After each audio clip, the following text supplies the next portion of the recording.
ঠিক কী কারণে সমুদ্র মন্থন হয়েছিল? চলুন তো আজকে আমরা জেনে নিই।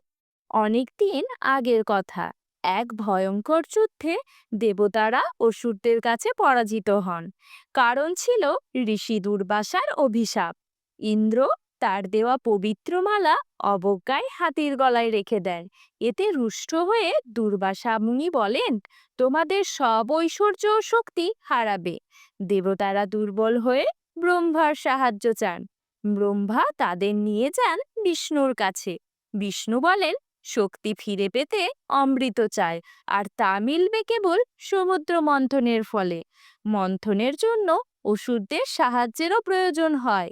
বিষ্ণু কৌশলে বলেন, তোমরাও অমর হবে। অসুররাও রাজি হয়ে যায়।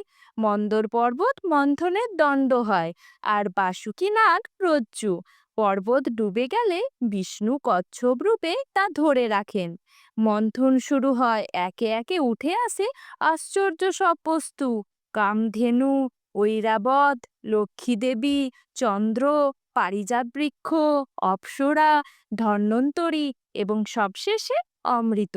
সুরেরা অমৃত দিতে না চাইলে বিষ্ণু মোহিনী রূপে এসে অসুরদের ভুলিয়ে তা নিয়ে নেয় এবং দেবতাদের সময় সুযোগ বুঝে সেই অমৃত পান করান।